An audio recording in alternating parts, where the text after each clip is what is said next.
WhatsApp guys, कैसे हो आप सब। So I hope you all are fine. तो हम लोग अपने time, speed and distance chapter पे थे एंड उसके एलओडी 1 के क्वेश्चंस कर रहे थे। सो टिल नाउ 27 तक ऑलरेडी हम कर चुके हैं। अब हम स्टार्ट कर रहे हैं from question number 28। So let's read. If Arun had walked 1 kilometre per hour faster, he would have taken 10 minutes less to walk 2 kilometers. What is Arun's speed of walking? All right. So एक distance है 2 kilometres की, मैं मान लेता हूँ from A to be, ठीक है। और ये डिस्टेंस कितनी है, 2 किलोमीटर्स की। अब ये 2 किलोमीटर्स की डिस्टेंस को पूरा करने के लिए अरुण के बारे में इंफॉर्मेशन दे रखी है कि अरुण 1 किलोमीटर पर आवर तेज़ी से चलता तो उसको 10 मिनट कम लगते इस 2 किलोमीटर की डिस्टेंस को कवर करने के लिए। तो मैं मान लेता हूँ कि उसकी इनिशियल स्पीड थी x किलोमीटर्स पर आवर, ठीक है। एंड टाइम मान लेता हूँ उसको ए से बी तक जाने में लेट्स से y आवर्स लगते थे, ठीक है। अब इसे आवर्स नहीं, इसे मिनट्स कर लेते हैं क्योंकि क्वेश्चन में भी टाइम मिनट्स में दे रखा है। ऑलराइट। अब क्वेश्चन में सेकंड सिनेरियो दे रखा है कि अगर वो 1 किलोमीटर पर आवर तेज़ी से जाता, मतलब सेकंड स्पीड कितनी दे रखी है, x plus 1 kilometre per hour की स्पीड से जाता तो उसे कितना टाइम लगता, तो टाइम होता 10 मिनट्स लेस। पहले y मिनट्स लग रहे थे, मैंने ज्यूम किया, तो अब कितना होना चाहिए, 10 मिनट्स लेस, मतलब y माइनस 10 मिनट्स, ठीक है। अब हमें एक चीज़ क्वेश्चन में गिवन है विच इज़ डिस्टेंस, एंड हमें निकालना क्या है, what is Arun's speed of walking, मतलब मुझे x की वैल्यू निकालनी है s1 की, ठीक है। सो अब डिस्टेंस का हमें फॉर्मूला पता है, डिस्टेंस मतलब स्पीड इनटू टाइम होता है ना। और डिस्टेंस तो चेंज हो नहीं रही है, इस सिचुएशन में भी डिस्टेंस 2 किलोमीटर ही थी एंड इस सिचुएशन में भी डिस्टेंस 2 किलोमीटर ही थी, है ना। बस स्पीड और टाइम चेंज हो रहा है कि इतनी स्पीड में इतना टाइम लगेगा एंड इतनी स्पीड में इतना टाइम लगेगा। ऑलराइट। सो इस केस में फर्स्ट सिनेरियो में डिस्टेंस कितना हो गया, d1 equals to s1 into s2, मतलब x इंटू वाई, करेक्ट। अब क्योंकि ये किलोमीटर पर आवर है एंड ये मिनट्स है, तो मुझे मिनट्स को पहले आवर्स में कन्वर्ट करना पड़ेगा, है ना, तभी तो डिस्टेंस भी किलोमीटर में आएगा।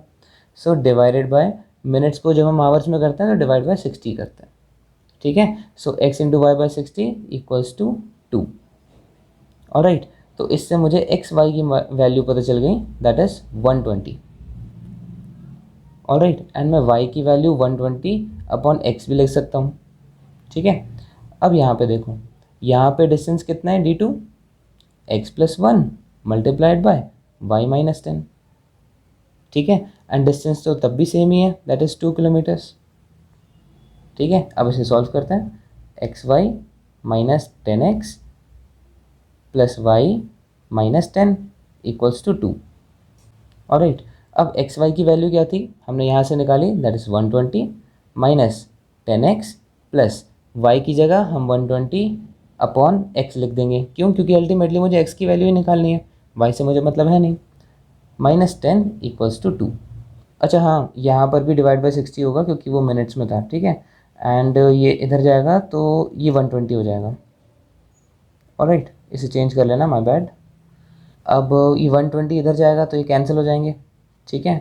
सो minus 10x plus 120 upon x, 10 उधर चला जाएगा इक्वल्स टू 10। बस अब हमारी क्वाड्रेटिक इक्वेशन बन जाएगी, x एलसीएम ले लिया, minus 10x square plus 120 equals to 10। So minus 10x square plus 120 equals to 10x, and यहाँ पे 0 लिख लेते हैं, ये इधर आ जाएगा 10x square plus 10x minus 120, ठीक है। सो 10 को कॉमन लेके हटा भी सकते हैं, so x square plus x minus 12 is equal to 0। ये आ गई हमारी quadratic equation. So I hope आपको क्वाड्रेटिक इक्वेशन सॉल्व करनी आती है, जिन्हें नहीं आती वो यूट्यूब से सीख सकते हैं, ठीक है, ये हर जगह अवेलेबल है। So x square plus x minus 12, so multiplication में 12 आना चाहिए, एंड ठीक, सो ये x minus 3 and x plus 4 equals to 0, ये आएगा, ठीक है। सो हमारी दो सोल्यूशंस आएंगे एक्स के, x equals to 3 and x equals to minus 4। तो कौन सा आंसर होगा भाई, स्पीड कभी नेगेटिव में हो सकती है, नहीं। So therefore x equals to 3 is your answer, मतलब ऑप्शन नंबर सी, 3 किलोमीटर्स पर hour. Now question number 29। A plane left half an hour later than the scheduled time, and in order to reach its destination 1500 kilometers away in time, it had to increase its speed by 33.33% over its usual speed. Find its increased speed. Okay, so देखो एक plane था जिसे 1500 kilometres की destination पूरी करनी थी, ठीक है। मैं मान लेता हूँ फ्रॉम ए टू बी, ठीक है। अब यहाँ पे क्वेश्चन में लिखा है a plane left half an hour later than the schedule time. जितना टाइम पे प्लेन टेक ऑफ करता है उससे आधा घंटा वो लेट हो गया। अब in order to reach its destination 1500 kilometre away in time, मतलब अब उसे इस डेस्टिनेशन को मतलब बी तक पहुंचना है in time, it had to increase its speed by 33.33% over its usual speed. So एक प्लेन ए से बी जाता है, ठीक है। अब क्योंकि वो प्लेन आधा घंटा लेट हो गया था टेक ऑफ करने से, उसे अपनी स्पीड 33.33% से बढ़ानी पड़ी, ठीक है। अब ये पूछा है उसकी इंक्रीज स्पीड कितनी थी, बस। सो मैं मान लेता हूँ जो उसकी पहले स्पीड थी वो थी 3x kilometres per hour. Sir आपने x क्यों नहीं लिया, ये 3x का क्या मतलब बैठता है, अभी बताता हूँ, ठीक है। एंड टाइम मैं मान लेता हूँ y आवर्स। ऑलराइट, अब वो सेकंड सिनेरियो क्या दे रहा है कि वो आधा घंटा लेट हो गया टेक ऑफ से, मतलब उसे y माइनस 0.5 आवर्स मिले वही डिस्टेंस कवर करने के लिए। भाई अगर एक प्लेन फॉर एग्जांपल 5 बजे टेक ऑफ करता है एंड 6 बजे लैंड करता है, तो उसे यहाँ से यहाँ तक पहुँचने में कितना टाइम लगा भाई, 1 घंटे का टाइम। अब फॉर एग्जांपल वो आधा घंटा लेट हो गया, 5:30 बजे निकलता है और वो बोल रहा है उसे उसी टाइम पे पहुँचना है मतलब 6 बजे, तो उसे कितना टाइम लगा पहुँचने में, मतलब हाफ एन आवर, मतलब 0.5 आवर्स।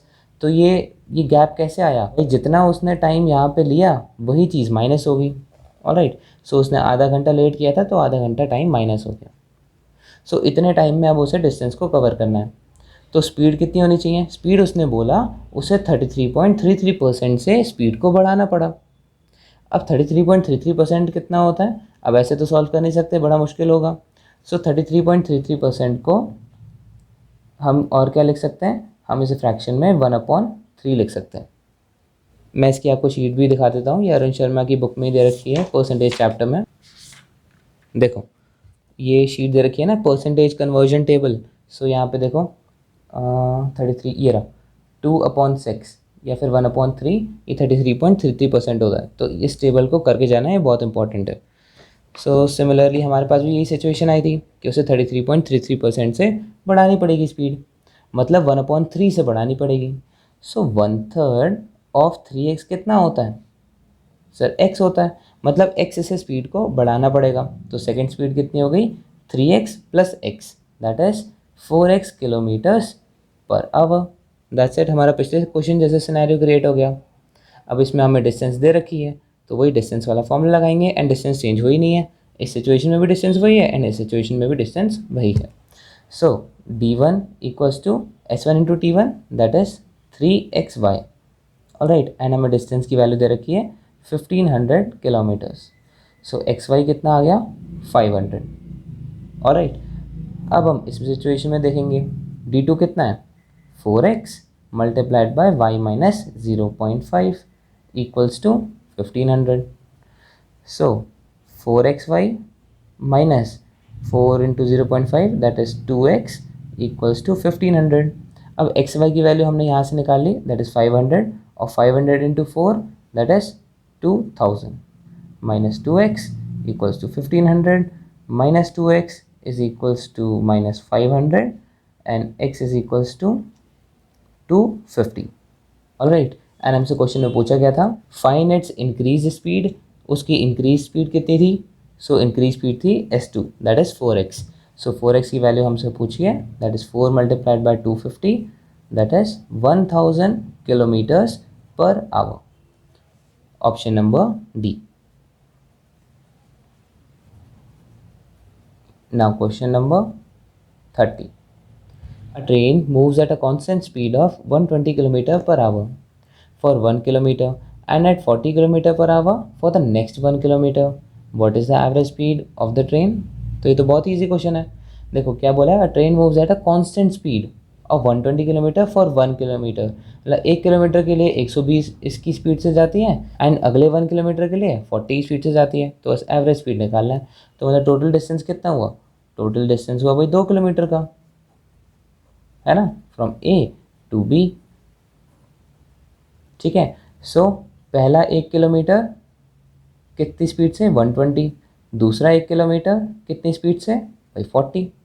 एंड जब भी डिस्टेंस कांस्टेंट होता है तब हम एवरेज स्पीड कैसे निकालते हैं, एवरेज स्पीड का फॉर्मूला होता है जब डिस्टेंस कांस्टेंट होता है, that is 2 into S1 upon S1 plus S2।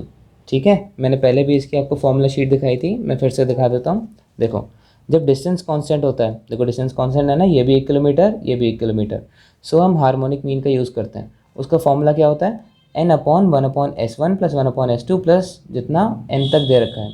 ठीक है, अब क्योंकि 2 स्पीड थी तो 2 upon 1 upon S1 plus 1 upon S2, इसे हम ऐसे भी लिख सकते हैं, तो इसे मैंने याद कर लिया।